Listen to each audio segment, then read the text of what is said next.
عزیز دوستو، قرآن مجید فرقان حمید نے نبی کریم صلی اللہ تعالی علیہ وسلم کے جو مناصب بیان فرمائے ہیں، ان میں سے ایک منصب حضور کا یہ بیان کیا ہے کہ وَيُعَلِّمُكُمُ الْكِتَابَ وَالْحِکْمَةَ، کہ نبی پاک صلی اللہ تعالی علیہ وسلم تمہیں کتاب کی تعلیم دیں گے اور حکمت کی تعلیم دیں گے۔ وَيُعَلِّمُكُم مَّا لَمْ تَكُونُوا تَعْلَمُونَ، اور جو تم نہیں جانتے وہ سب میرے حبیب تمہیں سکھا دیں گے۔ نبی پاک صلی اللہ تعالی علیہ وسلم معلم کائنات بن کر دنیا میں تشریف لائے۔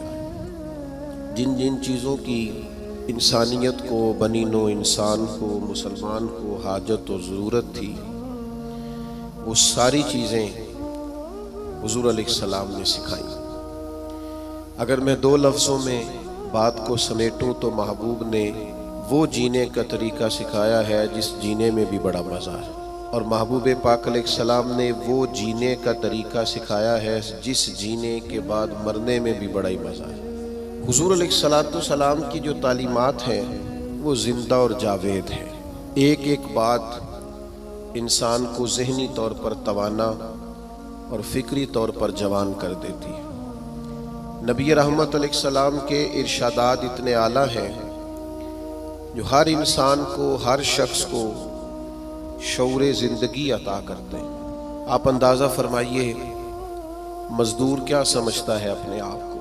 وہ سمجھتا ہے میں نہایت غریب آدمی ہوں، صبح جاتا ہوں، مشقت کرتا ہوں، پسینے میں شرابور رہتا ہوں، ہاتھوں پہ چھالے پڑ جاتے ہیں۔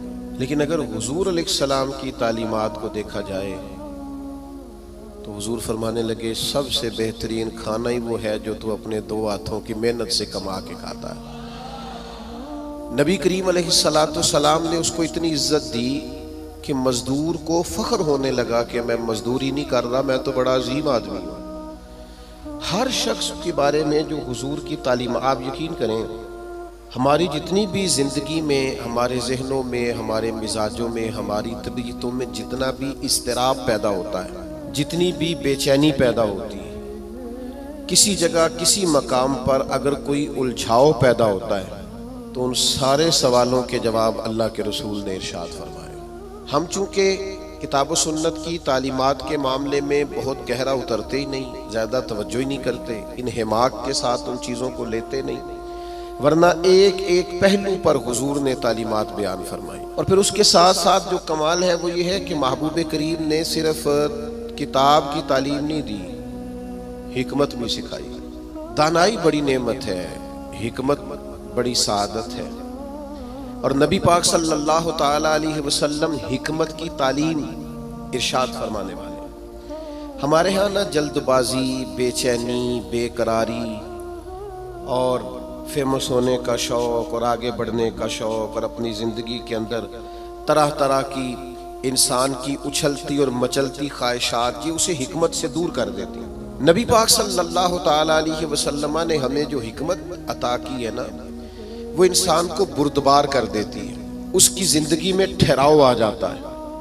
وہ جس مقام پہ بھی ہوتا ہے وہ اپنے آپ کو اللہ تبارک و تعالیٰ کی خاص رحمت میں شمار کرتا ہے، اسے ایک خاص قسم کا اطمینان قلبی اور انشراح صدر نصیب ہوتا ہے۔ دیکھیں، ایک ہی کام ہے، اسے بے چین ہو کے کر لیا جائے پھر بھی اس نے ہو جانا ہے، بے چین ہو کے کر لیا جائے، پریشان ہو کے کر لیا جائے، الجھ کے کر لیا جائے اور اکتا کے کر لیا جائے تو کام پھر بھی ہو جاتا ہے۔ لیکن وہی کام اگر سکون سے کر لیا جائے، ٹھنڈک سے کر لیا جائے، ذرا مسکرا کے کر لیا جائے، ذرا بردباری سے کر لیا جائے، تو اس کا نتیجہ یہ نکلتا ہے کہ انسان نہ سکون میں رہتا ہے۔ ہمارے ہاں چونکہ دانائی نہیں ہوتی تو جو بالکل صحیح چیز ہوتی ہے نا، اس کا بھی ہم ایسا الٹ مطلب بیان کرتے ہیں، ایسا انفرادی مطلب بیان کرتے ہیں کہ وہ صحیح بات بھی بعض اوقات نہ غلط ہو جاتی۔ آپ صحیح بات بھی کریں، وہ کچھ لوگ کہتے ہیں جی میں اس لیے کڑوا ہوں کہ میں سچ بولتا ہوں، تو میں نے کہا ایسی بات نہیں ہے۔ دنیا میں سب سے زیادہ سچ نبی کریم نے بولا ہے، پر اتنا میٹھا کر کے بولا ہے کہ دل نہیں روح تک اتر گیا ہے۔ عزیز دوستو، ایک بادشاہ نے نا خواب دیکھ لیا تھا، اس نے خواب دیکھا کہ میرے سارے دانت ٹوٹ گئے۔ اس نے ایک تعبیر بتانے والے سے تعبیر پوچھی کہ یہ میرے سارے دانت ٹوٹ گئے، اس کی تعبیر کیا ہے؟ تو وہ تعبیر بتانے والا پریشان ہو کے کہنے لگا بادشاہ بات بڑی خوفناک ہے، جو خواب آپ کو آیا ہے تعبیر بڑی خطرناک ہے۔ تعبیر یہ ہے کہ آپ کے سارے رشتہ دار، بہن بھائی، بیوی بچے آپ کی زندگی میں فوت ہو جائیں گے۔ بادشاہ کو بڑا غصہ آیا، اس نے سزا دی کہ کیسی خوفناک خبر سنا رہا ہے، سارے چلے جائیں گے تو میں نے جی کے کیا کرنا۔ کچھ دنوں کے بعد ایک اور تعبیر کرنے والوں کو بلایا اور اسے بلا کے کہا کہ میں نے یہ خواب دیکھا ہے کہ میرے سارے دانت ٹوٹ گئے ہیں، تو تعبیر کیا ہے؟ تو وہ کہنے لگا بادشاہ یہ تو بڑا اچھا خواب ہے۔ اس نے کہا کیا مطلب؟ کہنے لگا اس خواب کی تعبیر یہ ہے کہ آپ کے خاندان میں سے سب سے لمبی عمر اللہ آپ کو عطا فرمائے گا۔ بادشاہ نے اس بندے کو انعام دیا، تحائف دیے اور بار بار آنے کی دعوت دی۔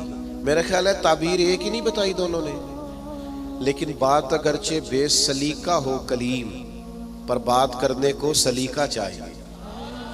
ہم نہ اپنے بچوں کو اس طرح سمجھاتے ہیں کہ وہ بچے بجائے سمجھنے کے ناراض ہو جاتے ہیں۔ ہمارا سمجھانے کا انداز بعض اوقات الا ماشاءاللہ توہین آمیز ہوتا ہے۔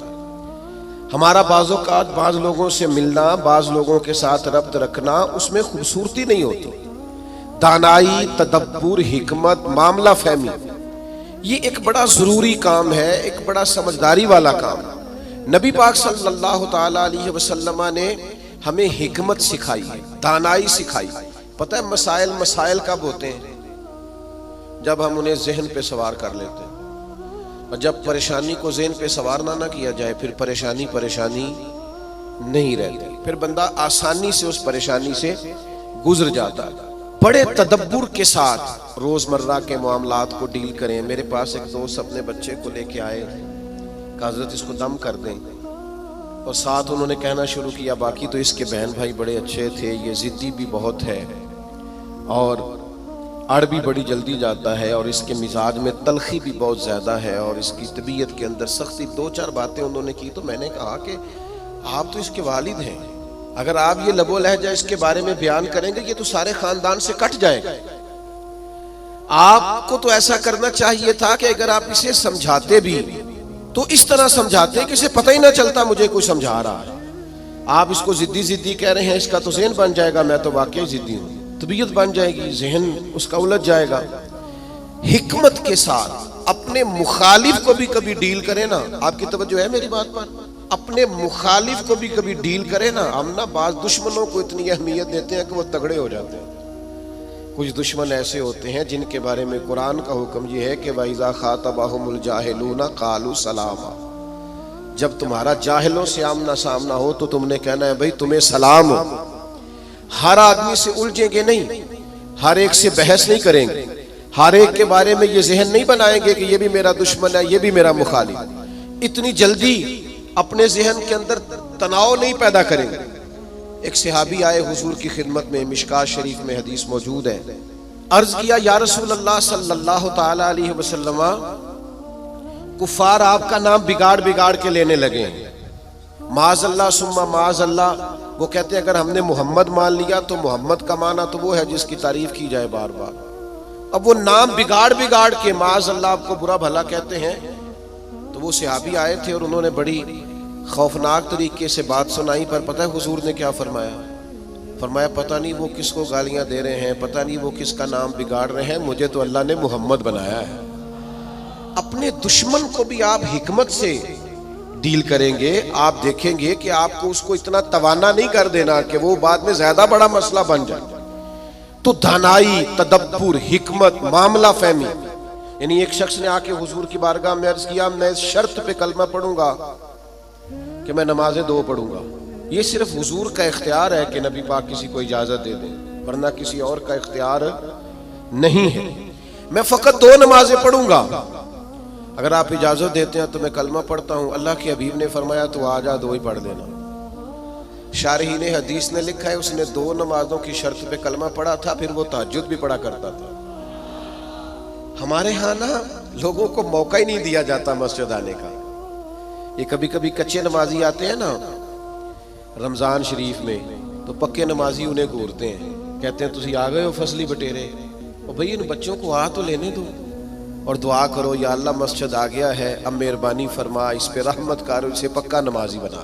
لیکن وہ دانائی، وہ خاص حکمت، وہ معاملہ فہمی، وہ حسن جو نبی پاک علیہ السلام نے ہمیں دیا ہے، ہمیں اس معاملہ فہمی کو سمجھنا چاہیے، ہمیں موقع دینا چاہیے۔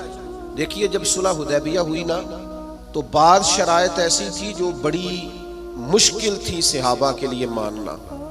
مثلا ایک شرط یہ تھی صلح حدیبیہ جب حضور نے کفار مکہ کے ساتھ صلح کی تو اس میں ایک شرط یہ تھی کہ اگر کوئی مسلمان مکے سے مدینے آئے گا اپنے آقا کی اجازت کے بغیر تو مدینے میں اسے رکھا نہیں جائے گا، واپس کیا جائے گا۔ لیکن اگر کوئی مدینے سے مکہ جائے گا تو مکے والے واپس نہیں کریں گے، یعنی ہم بندہ واپس کریں گے، وہ وہاں بندہ رکھ سکتے ہیں، لیکن ہمارا اپنا بھی آئے تو ہم اسے پناہ نہیں دیں گے۔ اب یہ شرط بڑی عجیب تھی۔ حضرت عمر رضی اللہ تعالیٰ عنہ پریشان ہو گئے، بخاری شریف میں موجود ہے، اور جا کے عرض کی یا رسول اللہ صلی اللہ تعالیٰ علیہ وسلم، آپ بھی سچے ہیں، قرآن بھی سچا ہے، اسلام بھی سچا ہے، پھر ہم دب کے صلح کیوں کریں؟ تو نبی کریم نے فرمایا عمر میں اللہ کا رسول ہوں، میں وہی کہتا ہوں جو میرا رب حکم ارشاد فرماتا ہے۔ فرماتے ہیں میں جناب صدیق اکبر کے پاس بھی گیا کہ یہ عجیب بات ہے کہ وہ بندہ واپس نہیں کریں گے، ہمیں واپس کرنا پڑے گا، تو یہ ہم دم کے صلح کیوں کریں جب قرآن سچا، اسلام سچا، نبی کریم سچے؟ تو حضرت ابو بکر صدیق کے ایمان پہ قربان جائیں، انہوں نے بھی وہی لفظ دہرائے، کہنے لگے عمر وہ اللہ کے رسول ہیں، وہ جو بات بھی کرتے ہیں رب کریم کے حکم سے کرتے ہیں، لہٰذا انہوں نے جو کر دیا ٹھیک ہے۔ اب یہ وہ بظاہر شرط تھی جس سے لگ رہا تھا کہ مسلمان دب کے صلح کر رہے ہیں، لیکن آپ کو پتہ ہے سب سے زیادہ فائدہ اسلام کو اس شرط نے دیا۔ وہ جو مجاہدین اسلام مکہ مکرمہ سے ہجرت کر کے مدینہ طیبہ آتے، انہیں پتہ تھا کہ حضور علیہ السلام ہمیں نہیں رکھیں گے۔ حضرت ابو البصیر رضی اللہ تعالیٰ عنہ اور اس طرح کے کچھ اور صحابہ یہ جب مدینہ طیبہ آئے اور حضور نے واپس کیا تو انہوں نے ایک تیسرے مقام پہ ڈیرا لگایا، وہاں سارے مجاہدین آہستہ آہستہ اکٹھے ہونے لگے۔ اس کا نتیجہ یہ نکلا کہ کافر جب بھی وہاں سے گزرتے انہیں تکلیف کا سامنا کرنا پڑتا، تو جس شرط پر وہ بڑے ڈٹے ہوئے تھے نا کہ ہم نے منوا لیا ہے، سب سے پہلے کفار مکہ اکٹھے ہو کے آئے کہ مہربانی کریں اس شرط کو تو ختم کریں، آپ اپنے لوگوں کو بلائیں مدینہ منورہ۔ تو تدبر، دانائی، معاملہ فہمی، ہم نہ آہستہ آہستہ بڑے جلد باز ہو گئے ہیں، طبیعتوں میں بے چینی، بے قراری، ایک بات نہ ہماری مانی جائے ہم پریشان ہو جاتے ہیں، ذرا برابر ہماری طبیعت کے مخالف کوئی شخص بات کر دے ہم ڈسٹرب ہو جاتے ہیں، ہمارا ماحول اس قدر زیادہ پیچیدہ ہو جاتا ہے ذہنی کہ جو بڑے بڑے باصلاحیت لوگ ہیں، بڑے بڑے باشعور لوگ، وہ بھی حکیم نہ ہونے کی وجہ سے، دانا نہ ہونے کی وجہ سے اپنی صلاحیتوں سے کوئی فائدہ نہیں اٹھا سکتے۔ میرے نوجوان دوستوں، میرے بزرگوں، اپنی زندگی میں کمال بردباری پیدا کریں، کمال حوصلہ پیدا کریں، طبیعت کے اندر ٹھہراؤ لائیں، آپ محسوس کریں گے کہ بہت سارے بگڑے ہوئے کام سنورنے لگیں۔ آپ کتنی بھی جلد بازی کر لیں، جب تک اللہ کا حکم نہیں ہونا کام درست، آپ ڈاکٹر کے پاس دوائی لینے جاتے ہیں، آپ کے مرض کی تشخیص ہونے کے بعد ڈاکٹر صاحب نسخہ لکھتے ہیں، کہتے ہیں یہ ایک پتہ گولیوں کا لے لو، ایک صبح کھانا، ایک دوپہر کھانا، ایک شام کھانا، اور یہ سیرپ لے جاؤ، ایک چمچ صبح استعمال کرنا، ایک شام کرنا۔ تو اگر کوئی شخص کہے مجھے جلدی ہے ٹھیک ہونے کی، میں نے ساری گولیاں اکٹھی کھانی ہے، وہ کہ مجھ سے انتظار نہیں ہوتا، میں نے سارا سیرپ اکٹھا ہی پینا ہے، ٹھیک ہوگا کہ زیادہ بیمار ہو جائے گا؟ وہ گولیاں، وہ دوائی ہے شفا کے لیے، لیکن اگر آپ اس دانائی کے طریقے کے مطابق استعمال نہیں نہ کریں گے جو استعمال کرنے کا طریقہ ہے، تو اس کا اثر غلط ہونے لگے گا۔ ہمارے مزاج کا جو الجھاؤ ہوتا ہے اور طبیعت کی جو جلد بازی ہوتی ہے، اور یہ جو بار بار جن لوگوں کو غصہ آتا ہے اور جو بار بار جبر میں آ جاتا ہے، بار بار ٹھنڈے ہو جاتے ہیں، تانے شانے کبھی مل جائیں تو سن لینے چاہیے، کیا حرج ہے؟ تانوں کا بھی تو مزہ ہے نا، یہ مزہ لیں، یہ سرور حاصل کریں۔ میں کالج میں پڑھتا تھا تو جو میرا دوست سب سے زیادہ مجھے تنگ کرتا تھا نا، مولوی کہہ سب سے زیادہ، پھر ایک دن اسی کا مجھے فون آیا کہ یار کدھر مل تیرے نہ تصویر کھچانی، انج بھی سجن واہ واہ تے انج بھی سجن واہ واہ۔ تو ایک دوست مجھے کہنے لگے میں نے میلاد کی جھنڈیاں اور لائٹیں لگائی ہیں تو مجھے دو بندے بڑے تانے دیتے ہیں۔ میں کہ بس دو، یعنی حضور کے نام پہ تانا کھانا اور دو سے ہی پریشان ہو گیا. یہ 200 بھی ہو تو اس کا مزہ لینا چاہیے. جے کر یار دے نام دا ملے میڑا انہوں چولی پا لئیے پنجے سٹیے نا, تو جے کر یار دے نام دی ملے سولی پھر چوٹا چوٹ لئیے پیشاں ہٹیے نا. اگر کبھی یہ تانا ملتا ہے تو اس کا مزہ لیں. آپ اس خوبصورتی کو انجوائے کریں. لیکن آپ پریشان ہو گئے ہو فلانے نے 2 باتیں کر دی تو اچھا کیا نہ کر دی, اچھا کیا نہ کر دی, آپ کو سنبھلنے کا موقع ملے گا. وہ جی سارے میرا ساتھ چھوڑ گئے تو ٹھیک کیا سب نے. آپ مضبوط ہو جائیں گے جب سارے ساتھ چھوڑ جائیں گے. جب سارے ہٹ جاتے ہیں تو انسان کو سنبھلنے کا موقع ملتا ہے. جب تک ہم دانائی کے ساتھ حکمت کے ساتھ معاملات کو نہیں لے کے چلیں گے, آپ اپنے بچوں کی پرورش کریں تو وہ طریقہ جو حضور نے ہمیں حکمت سکھائی, آپ اپنے بزرگوں کی خدمت کریں تو وہ طریقہ جو نبی پاک نے ہمیں سکھایا, آپ رشتہ داروں کے ساتھ لین دین کریں, معاملہ کریں, تجارت کریں تو وہ طریقہ اختیار کریں جو حضور نے ہمیں سکھایا. آپ اپنی طبیعت کے اندر ایک عجیب سا سکون محسوس کریں گے. فیصلے اس طرح کے کریں کہ تھوڑا سوچ سمجھ کر, جذباتی فیصلے کبھی نہ کریں.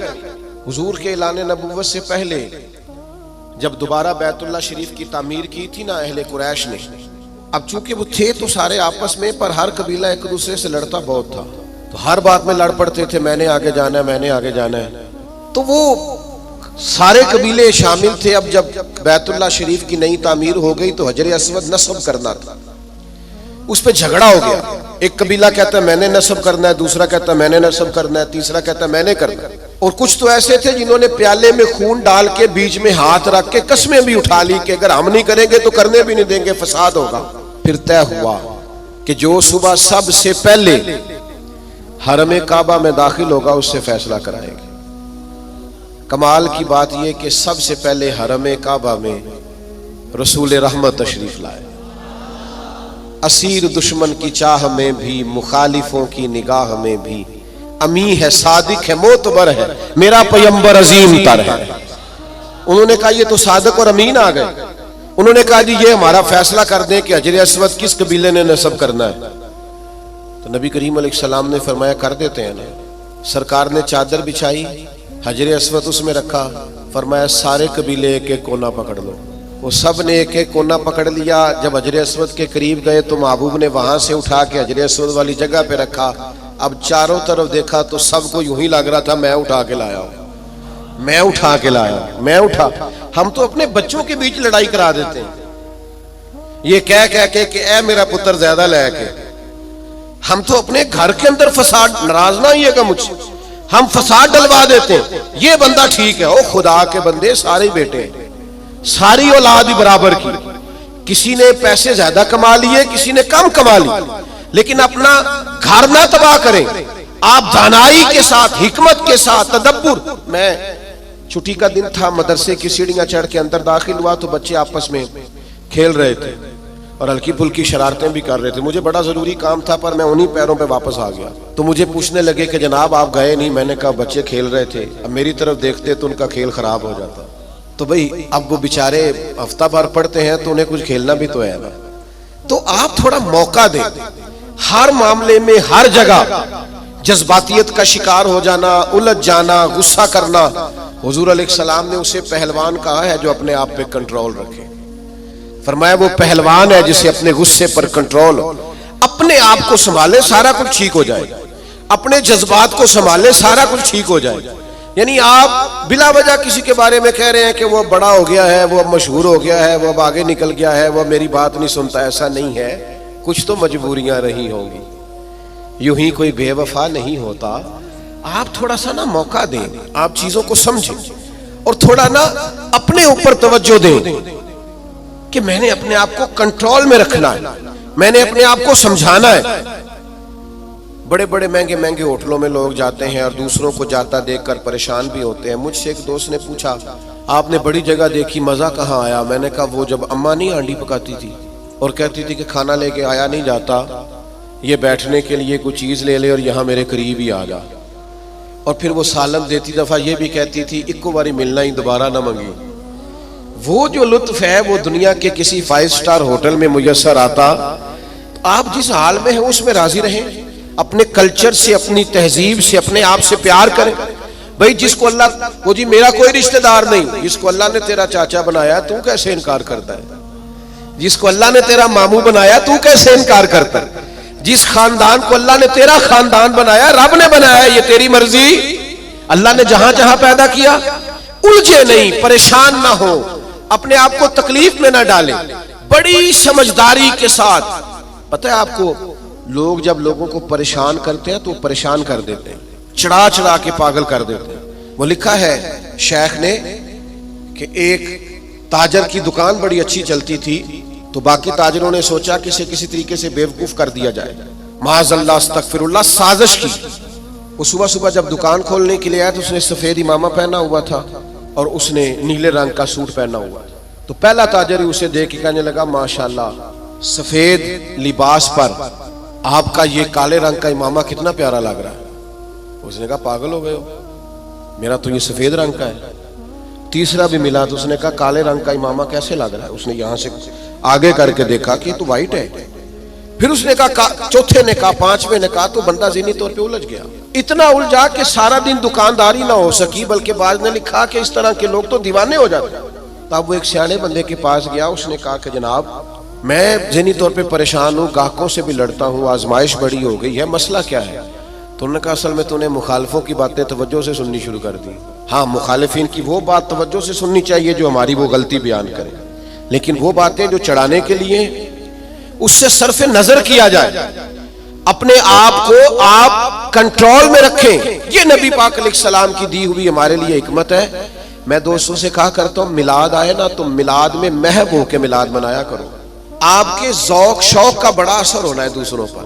اب ساری زندگی دلیلیں پوچھتے رہنا ہے میلاد کی، اب عمر گزر گئی، اب تو طے ہے ساری چیزیں، اب تو صرف ذوق کی ضرورت ہے۔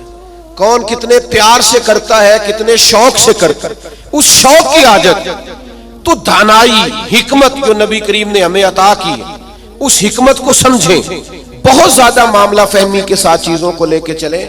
جب نبی پاک علیہ السلام نے مکہ مکرمہ پر حملہ فرمایا، فتح مکہ ہوا، تو حضرت سعد بن عبادہ رضی اللہ تعالیٰ عنہ کے پاس جھنڈا تھا، علم بردار تھے حضرت سعد بن عبادہ، جس کے پاس جھنڈا ہوتا تھا وہ سب سے آگے ہوتا تھا۔ تو حضرت سعد بن عبادہ سب سے آگے تھے اور قائد تھے، انہوں نے کوئی ایک ایسی بات کر دی جو پالیسی کے خلاف تھی، تو بعض لوگوں نے احتجاج کیا کہ ان سے جھنڈا لے لیا جائے۔ اب ان کی کوئی ایسی بڑی غلطی بھی نہیں تھی، بلکہ غلطی نہیں تھی سرے سے، جھنڈا ان سے واپس لینا پڑ گیا، لیکن بندے بڑے حساس تھے، دین کے لیے ان کی خدمات بہت زیادہ تھیں، ان کی زندگی کے اندر یہ خوبصورتی تھی کہ ہمیشہ وفادار رہے وہ، ان سے جھنڈا واپس لینا ہے۔ صحابہ نے عرض کی یا رسول اللہ اب کیا کریں گے، بندہ بھی بڑا حساس ہے اور موقع ایسا آ گیا ہے۔ تو نبی کریم نے فرمایا لے لیں گے جھنڈا، کچھ بھی نہیں ہوتا۔ یا رسول اللہ ایک شخص کو منصب سے ہٹانا ہے تو پریشان تو ہوگا نا، فرمایا کچھ بھی نہیں ہوگا۔ اب لوگوں نے دیکھا رسول پاک کی کمال حکمت کو، اب لوگوں نے دیکھا وہ میلاد والے محبوب کی دانائی، وہ تدبر، وہ کمال، وہ فراست، وہ علم، وہ بردباری، وہ چیزوں کو پوری گہرائی سے لینا۔ نبی کریم نے حضرت سعد بن عبادہ کو بلایا اور بلا کے فرمایا بھی میرا ارادہ بن کے آپ سے جھنڈا لے لیا جائے۔ تو عرض کی یا رسول اللہ صلی اللہ علیہ وسلم جیسے حکم، لیکن ساتھ ہی حضور فرمانے لگے بنا ارادہ یہ ہے کہ آپ سے لے لیا جائے اور آپ کے بیٹے کو دے دیا جائے۔ دنیا میں باپ سب سے زیادہ تب راضی ہوتا ہے جب وہ سمجھتا ہے میرا بیٹا برابر کا ہو گیا ہے، اب میری سیٹ پہ بیٹھ۔ جس بات سے انہوں نے ناراض ہونا تھا اسی بات سے وہ سب سے زیادہ راضی ہو گئے۔ یا رسول اللہ میرے بیٹے کو ملے گا؟ تو میرے عزیز معاملہ فہمی، تدبر، حکمت یہ نبی کریم نے ہمیں سکھائی ہے۔ آپ اپنے دوستوں کے درمیان، اپنے گھر کے درمیان، اپنے ماحول کے بیچ اس طرح کے دانا ہو جائیں کہ کبھی بھی آپ مایوسی نہ پھیلنے دیں۔ کوئی کمزور ہو رہا ہے، کوئی الجھ رہا ہے، کوئی غربت سے، بیماری سے، آزمائش سے پریشان ہے، تو آپ اس قدر دانائی کا مظاہرہ کریں کہ لوگوں کو سکون نصیب ہونا شروع ہو جائے۔ لوگ وہاں سے نکلنا، ہمارے بزرگ فرمایا کرتے کہ اگر تم سے کوئی تلخ بولتا ہے نا تو یہ نہ کہا کرو متکبر بہت ہے، کہا کرو ہو سکتا ہے بیچارہ بڑا پریشان ہو سکتا ہے بیمار ہو سکتا ہے کہیں کمزوری آ گئی۔ جب تک آپ دانائی کے ساتھ چیزوں کو نہیں لیتے، حکمت کے ساتھ آپ معاملات کو نہیں دیکھتے، اتنی دیر تک چیزیں بہتر نہیں ہو سکتی۔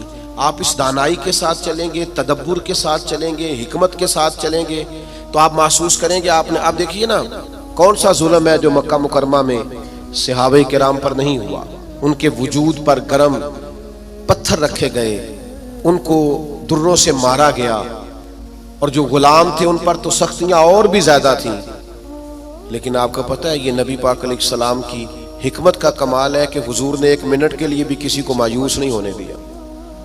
حضور نے ہر موقع پر ان کے دل کو تسلی دی، راحت دی، انہیں پریشان نہیں ہونے دیا، بلکہ وہ اس تکلیف کو سہتے تھے تو انہیں لطف آتا تھا، اس لیے کہ وہ فضائل جو اللہ کے راستے میں تکلیف برداشت کرنے کے حضور نے بیان کیے تھے وہ اچھی طرح سے انشراح صدر تھے، ان کو جان گئے تھے۔ ہماری بے چینیاں، ہمارا الجھاؤ، بات بات پہ جھگڑا کرنا، وہ ہمارا مخالف ایک بات کر کے چپ کر جاتا ہے، ہم سارا وقت اسے جواب دینے میں ضائع کر دیتے ہیں۔ وہ خدا کے بندے، اور بڑے بڑے لمبے چوڑے کام ہے کرنے والے، بڑی بڑی ڈیوٹیاں سر انجام دینی ہے، معاشرے میں بڑا انقلاب برپا کرنا ہے۔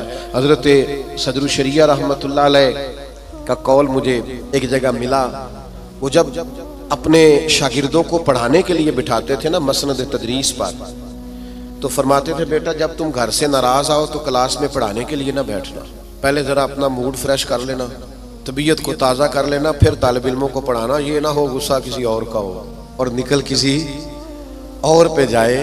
یہ بزرگوں کی دانائیاں، ان کی معاملہ فہمی، ان کا تدبر، اور پھر یہ حکمت آگے آئی جب حضرت صدیق اکبر رضی اللہ تعالیٰ عنہ کو نبی پاک کے وصال کے بعد کہا گیا نا کہ آپ یہ لشکر روانہ نہ کریں ابھی مسلمہ کذاب کے خلاف، حالات کو درست ہو لینے دیں، تو یہ حضرت صدیق اکبر کی آپ دانائی دیکھیے، فرمایا جس لشکر کو حضور نے روانہ کیا وہ ہر صورت جائے گا۔ جب اتنا بڑا لشکر نکلا نا مدینہ منورہ سے حضور کے وصال کے بعد، تو وہ جو آنکھیں کھول رہے تھے نا کہ پتہ نہیں کیا ہو جائے گا، ان کو یہ بھی بات ان پر بڑا اثر اس نے ڈالا کہ اگر اتنے لوگ باہر نکل گئے ہیں تو پتہ نہیں کتنی فوج باقی موجود ہے۔ وہ ان کو احساس پیدا ہوا آپ کی کمال دانائی، فہم و فراست، اس نے حالات بدل کے رکھ دیے۔ تو نبی پاک نے ہمیں علم سکھایا، حضور نے ہمیں حکمت سکھائی، نبی پاک صلی اللہ تعالی علیہ وسلم نے زندگی میں ٹھہراؤ لانے کے ہمیں طریقے بتلائے، نبی پاک علیہ السلام نے ہمیں بردبار کیا، لیکن ہم اس قدر زیادہ آزمائش کا شکار ہیں۔ آپ یقین کریں بعض لوگ بول رہے ہوتے ہیں، سوال کر رہے ہوتے ہیں، غصے کا اظہار کر رہے ہوتے ہیں، تو دل کرتے ہیں ان سے کہا جائے کہ یہ آپ کی شخصیت سے میچ نہیں کر رہا، آپ کی جو اللہ تعالیٰ نے عظمت بنائی ہے اس کے ساتھ یہ چیز میچ نہیں ہو رہی۔ ہم جب تک معاملہ فہم نہیں ہوتے، جب تک سمجھدار نہیں ہوتے، ہمارے پاس تعلیم ہو، ہنر ہو، ہم کر کچھ نہیں سکیں گے۔ آپ ذرا چیزوں کو لیں، ذرا تھوڑا سا ان کو موقع دیں۔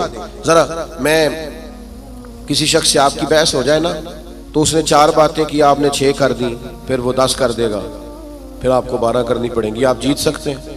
اس کا بہترین حل پتہ کیا ہے؟ وہ باتیں کرے، آپ ذرا چپ کر جائیں۔ وہ 2 کرے گا، 4 کرے گا، 6 کرے گا، آخر میں کہے گا تو مینوں پاگل سمجھنا ہے۔ تو جواب دے کہ کسی کو پاگل نہیں کیا جا سکتا، چپ رہ کے دوسرے کو پاگل بھی کیا جا سکتا ہے۔ اللہ معاف فرمائے، معاذ اللہ۔ تو کبھی کبھی اپنی زندگی کے اندر خاموشی بھی بہت بڑا طوفان ہوتی ہے۔ فٹافٹ وہ بہت سارے لوگ ہیں وہ کہتے ہیں جی میں اتنے اچھے اچھے کام کرتا ہوں تو دیکھیں لوگ توجہ نہیں کرتے، تو میں کہتا ہوں لوگوں کے لیے کرتے ہو تو پھر لے لو داد، اور اگر اللہ کے لیے کرتے ہو تو پھر اس کا تو پتہ صبح قیامت چلے گا کہ مالک کیا اعزاز دیتا ہے۔ اپنے آپ کو سکون میں لائیں، بردبار بنے۔ کریم محبوب نے بردباری سکھائی، اور علم کا رستہ اختیار کریں، سمجھ کا رستہ اختیار کریں۔ آپ جب تک راہ علم پر نہیں چلتے، ایک ایک بات کو سیکھنا شروع نہیں کرتے، اتنی دیر تک آپ کو آسانی نہیں ملے گی۔ ایک میری آپ سے گزارش ہے بات سمیٹنے سے پہلے، پورا مہینہ میلاد پاک کا درود پڑھ کے گزاریں۔ موبائل رکھے ہوئے نا آپ سب نے ماشاءاللہ، ایک ایک تسبیح بھی ساتھ رکھ لیں۔ یہ جس طرح موبائل ہاتھ میں ہو تو چلتا نہیں رہتا، تسبیح ہوگی تو وہ بھی چلے گی انشاءاللہ۔ درود پاک پڑھیں، میلاد شریف پہ غربا سے خاص پیار کریں۔